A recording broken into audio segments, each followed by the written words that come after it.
to Ask the Patient Advocate podcast, where we will discuss all things related to navigating your health. I am Dr. Elena Borelli, and I'm so excited to talk about such an important topic of private patient advocacy. Managing your health and navigating the healthcare system is challenging, but it's a lot better when we go through it together. Welcome back to a new episode of Ask the Patient Advocate podcast. Today's conversation is incredibly important, especially for anyone who has felt dismissed, traumatized, or changed by their medical journey. We're joined by Paige, a licensed therapist and coach with over 35 years of experience in trauma resolution, anxiety, depression, and recovery from medical and pharmaceutical injury.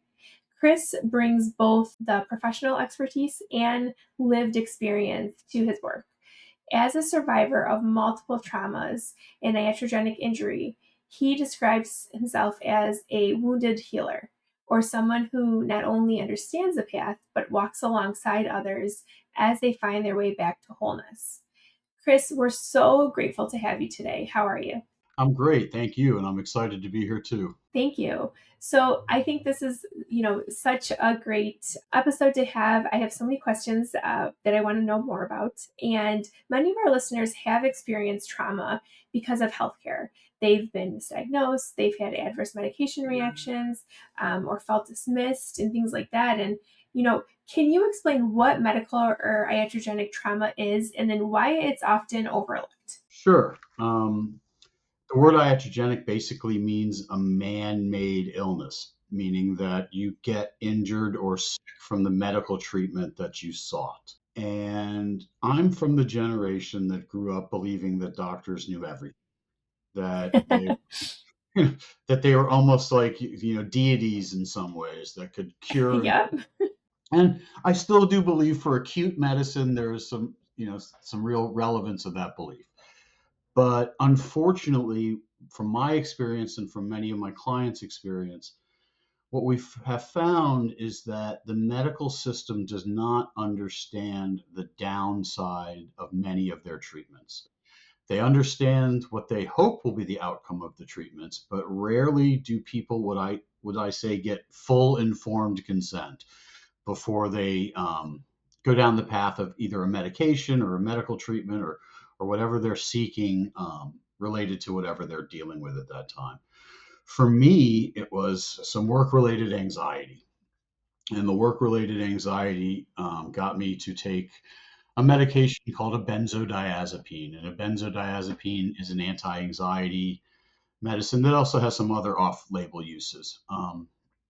And what I found from my experience was that, and from many of my clients' experiences, that the medical system understands that benzodiazepines can help with anxiety and might have some side effects like sedation and dizziness and things like that, but they don't seem to be aware of the real risk of iatrogenesis that comes from taking a medicine.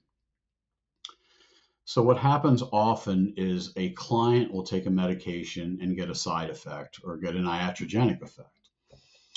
The doctor does not understand that that is an iatrogenic effect, and instead, often these iatrogenic side effects mimic many symptoms of the original illness that the person was prescribed the medicine for. So if the doctor's not specifically looking for that as a causative factor, they're going to see you getting sicker in a sense versus getting sicker from the medicine.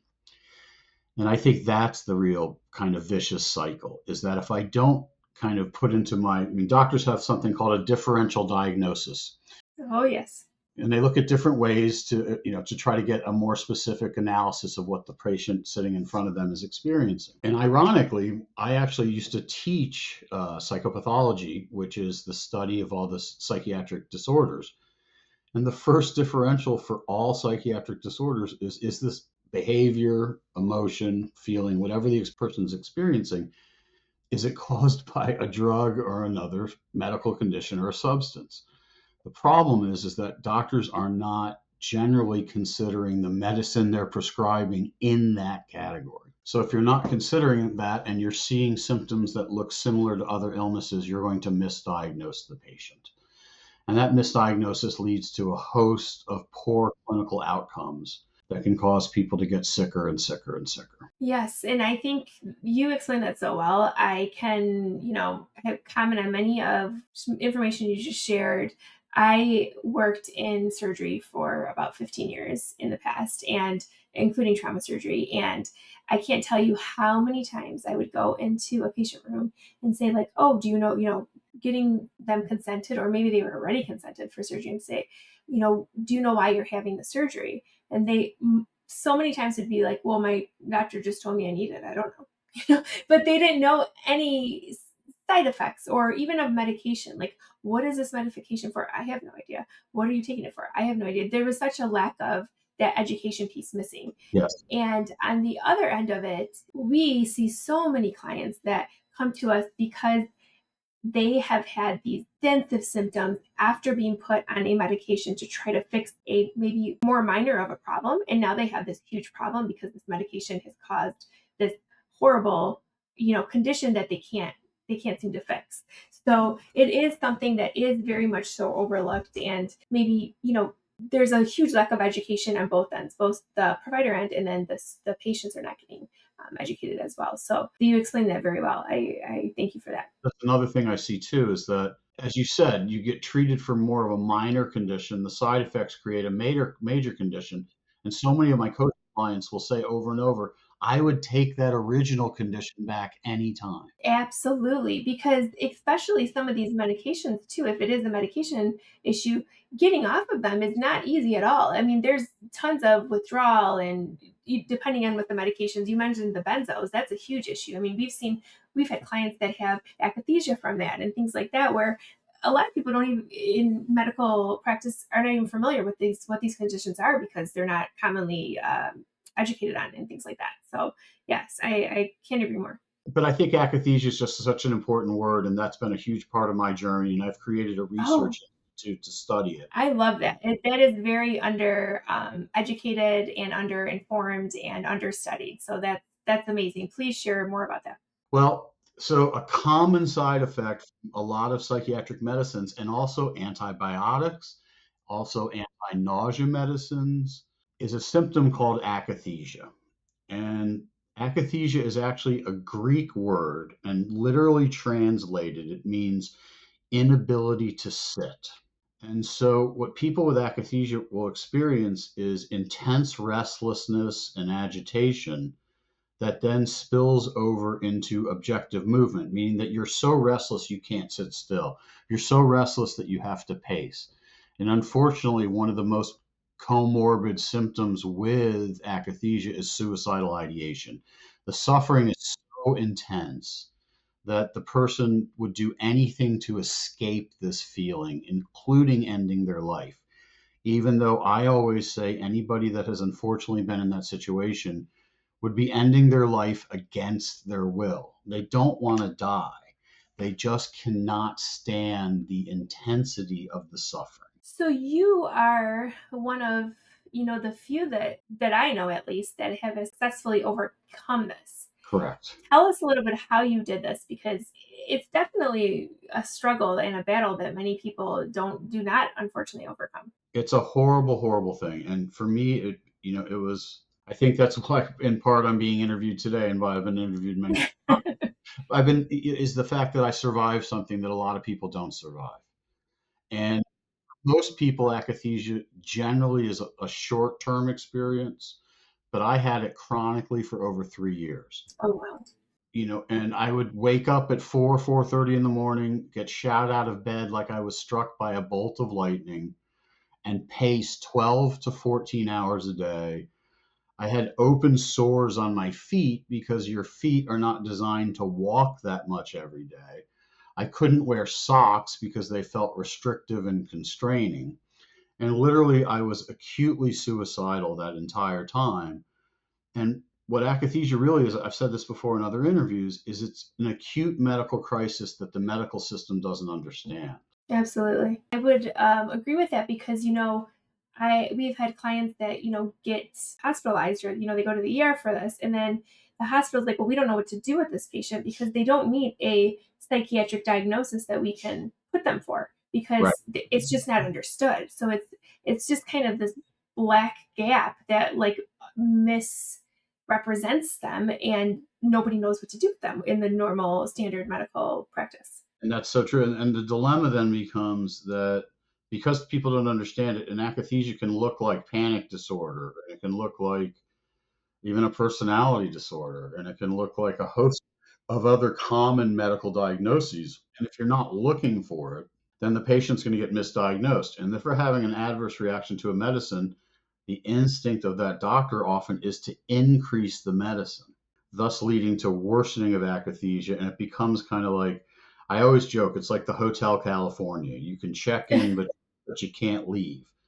And I want people to hear this loud and clear. You will leave if you hang in there. Oh, that's wonderful to hear, because I think it's emotionally draining condition, and not just akathisia, many other conditions similar path, but it's very easy, I think, to just feel defeated and overwhelmed, and just like nothing's moving. So, the thought of giving up is there, correct? And then the other dilemma is that if what often happens for people with akathisia is they start to lose social support because the medical system is giving their social support system inaccurate messaging. And then it becomes patient blaming. You're not trying hard enough. Why won't you do Sure. these interventions?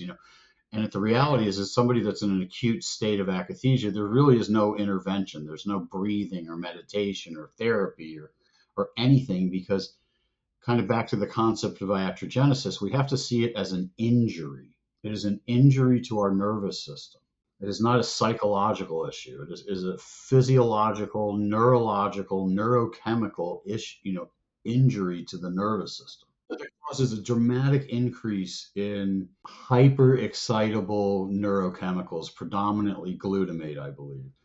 And that causes the person then this hyper agitated, hyper restless, almost manic state, even though they're not manic. They're just trying to somehow manage the intensity of the suffering. So you specialize in somatic and nervous system based therapies. How does trauma, especially early life or medical trauma, show up in chronic physical symptoms? Well, I've always said that my journey begins at birth because I was adopted. And adoption, now we have a much clearer view, is we kind of call it the primal wound. It is a very wounding experience, regardless of how beautiful the adoption is. I think we've been sold kind of a sanitized version, because Yeah, adoption's really not adoption without relinquishment. We need to call it what it really is, which is relinquishment. And so that set me up, I think, to have what we would call pre-verbal trauma. I had an experience before I was able to put words to it, or even understand it cognitively, because of my developmental place where I was as an infant.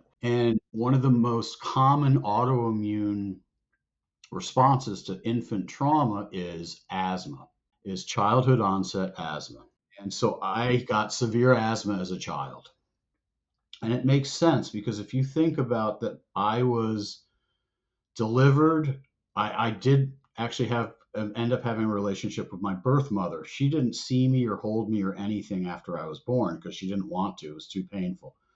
So I imagine I was born and then immediately taken and put into a bassinet. Infants' attachment, we are, through millions of years of evolution, we need to look into our mother's eyes. We need to be held by her, feel her smell, feel her heartbeat.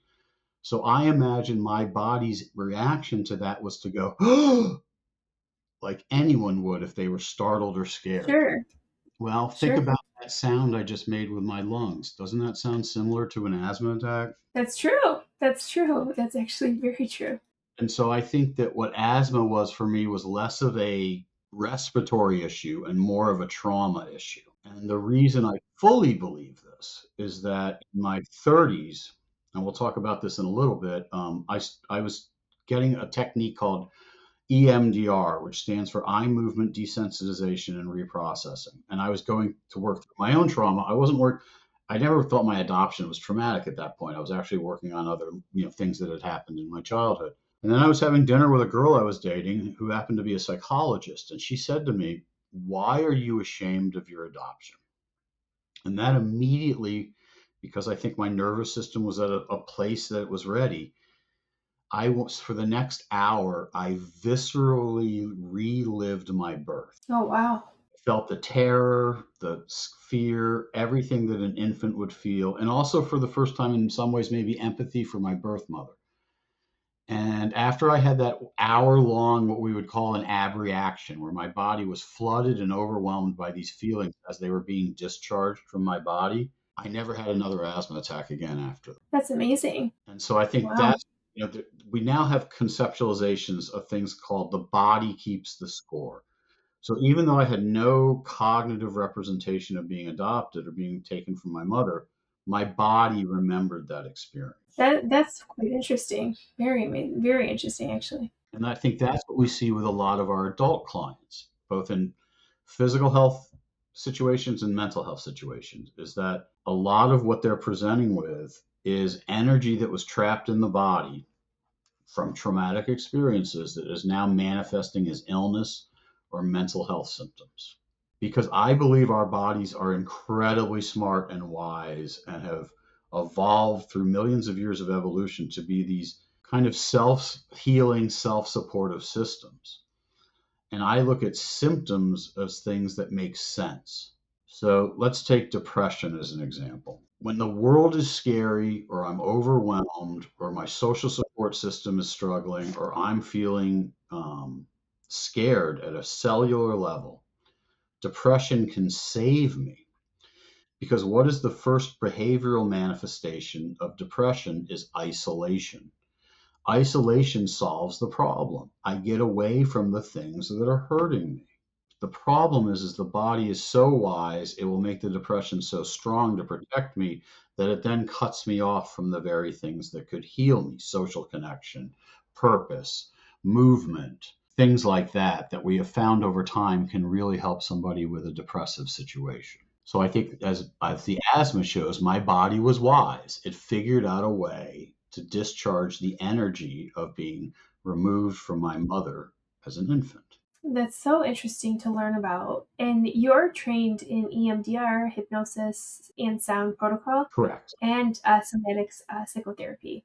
Yes. So you touched on this a little bit, but how does these approaches help people who haven't found the relief through talk therapy alone? Well, it reminds me of early in my career. Early in my career, after I graduated with my social work degree and I'd started to work in the mental health field, I was working in school based programs. And back then in the 90s, cognitive behavioral therapy was kind of the gold standard for a lot of things.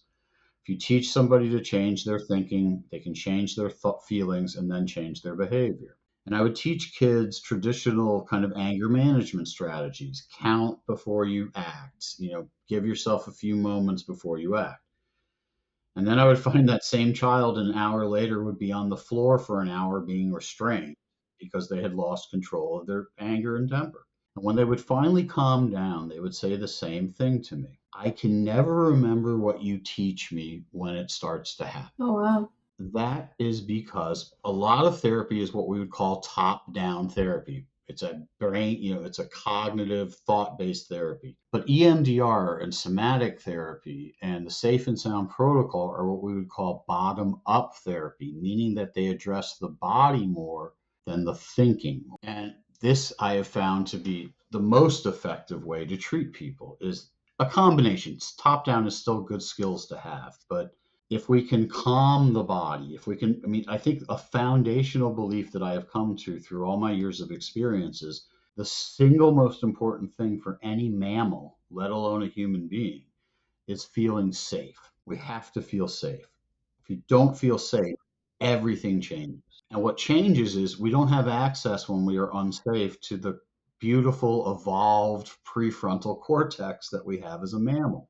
And that's the ability to say, I'm not going to get mad about that because of these reasons that I've come up with that help me see that it's not something I have to react to. But if I don't feel safe, I'm going to react to things because that part of my brain is much faster. My defense system is much faster than my cognitive system. And that makes sense again if we need to survive. I should be up the tree scared before I go, oh my God, that was a tiger. Versus if I'm in my cognitive, am I going to go, does that tiger look hungry? Let me think about this. That's not going to be a strategy that works well. So, in a sense, we have our responses are so fast to things, fight or flight, freezing, kind of nervous system adaptive coping we have. It happens so fast we don't even realize it's happening. And so bottom up therapies address the body based aspect of things, helping people release trauma at a cellular level and thus really getting a change to happen and allowing them to implement then new skills.